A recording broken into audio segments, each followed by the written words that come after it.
Faites entrer l'invité, 10h30, midi. Mathieu Noël. On applaudit Mathieu Noël, vous pouvez applaudir en confiance, vous ne serez pas remboursé, il n'y a aucun problème. Alors Mathieu, vous avez de la chance de voir en avant-première, vous avez eu de la chance de voir le film, que j'ai vu aussi, de Charlotte de Turckheim. Mince alors, et le moins qu'on puisse dire, c'est que ça vous a plu. Énormément, Michel. L'histoire de ce type...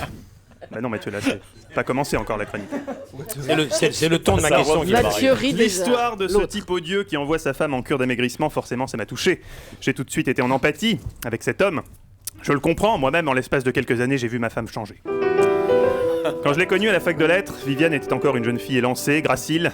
À l'époque, on avait encore un rapport sain à la nourriture. C'est pour qui la grosse friandise? Oui, une friandise de temps en temps, mais globalement peu d'excès. Et puis on a emménagé ensemble à côté d'un Pizza Hut.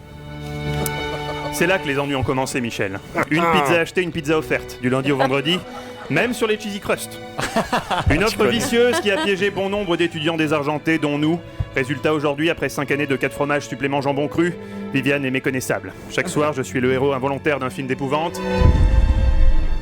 Quand Viviane me rejoint dans le lit, désormais, je m'interroge, Michel. L'hétérosexualité est-elle vraiment le seul horizon valable? Pourquoi l'abstinence serait-elle réservée aux prêtres?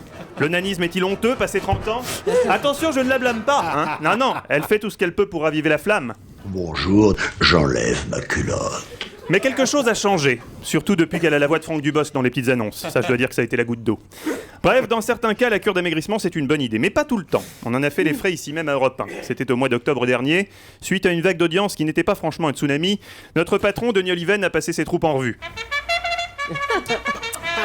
Arrivé au niveau de ce qu'il avait d'abord pris pour un distributeur de confiserie géant, Denis a réalisé qu'il était en face de Bruce Toussaint, le présentateur de la matinale. J'ai faim. Il l'a immédiatement recadré. Grosse baleine, t'as vachement intérêt à te tenir à carreau et à me chier des perles tous les matins. Sinon, ça va barder pour ton matricule. Chef, oui, chef. C'est comme ça que 10 jours plus tard, on s'est retrouvé en cure minceur à Vichy. Vichy. Ville thermale chargée d'histoire, qui résonne encore des échos vibrants des héros du passé. D'abord, moi, je suis pour la grande Allemagne. L'Europe, la grosse Europe. Sacré Laval. Bref, Vichy, l'endroit idéal pour repartir du bon pied. On s'est retrouvé à l'aéroport de Roissy, Michel Drucker a agité un petit panneau Europe 1 et vérifié qu'on avait bien nos badges autour du cou. Fait plus étonnant, au contrôle des bagages, c'est également Michel lui-même qui procédait à la fouille au corps. Et même s'il essayait de nous rassurer... Respire, tu vas rien sentir. Je vais te faire ça sous péridurale. On a quand même trouvé ça un peu bizarre.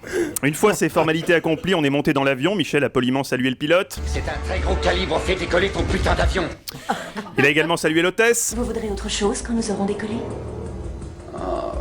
Un abricot. J'adore sucer un abricot pendant des heures. Oui, non, parce qu'en fait Michel avait décidé de donner l'exemple. 5 fruits et légumes par jour, dans le cadre de notre cure. L'abricot, c'est excellent pour les problèmes de prostate. Je suis déjà tout dur. Oui Michel, on vous croit sur parole, Bref, à 18h, nous atterrissions K1K à Vichy. Michel, on atterrisse à Vichy. C'était l'heure de défaire le bandage qu'on avait placé sur les yeux de Jean-Luc Petit-Renaud et Laurent Cabrol. Et oui, Vichy, la ville d'eau, c'était pour eux un rendez-vous en terre inconnue. Ça veut dire quoi ces conneries? Oui, Cabrol et Petit-Renaud n'avaient volontairement pas été informés de notre destination. Ils pensaient que c'était un séminaire classique, comme l'été dernier, quand on était parti faire un paintball dans le Bordelais. Le matin, dégustation Saint-Émilion. L'après-midi, paintball. Et cette liqueur charmante, c'est le bon vin qui faut se Ah, ça leur avait beaucoup plu, hein. Ah, on s'était bien marré. Là, c'est sûr, ça allait pas être la même chanson. Le jus de cranberry bio allait avoir un goût amer. Mais c'était dur pour tout le monde, vous savez. Prenez Julie, par exemple. Vous pensez qu'elle est habituée à boire du jus de cranberry bio, hein? Je vous rappelle sa devise. Un Ricard, sinon rien. Cela dit, cette cure lui a fait du bien. Au bout de 4 jours, elle était requinquée. Elle paraissait 10 ans de moins, hein, Julie? Je mange, je bois pas Ah oui. trop de vin parce que je fatigue. Ouais. J'aime beaucoup les petits déjeuners. Le petit déjeuner, oui, regardez-moi ça, une asperge, quelques petits pois, et la voilà repartie comme en 40.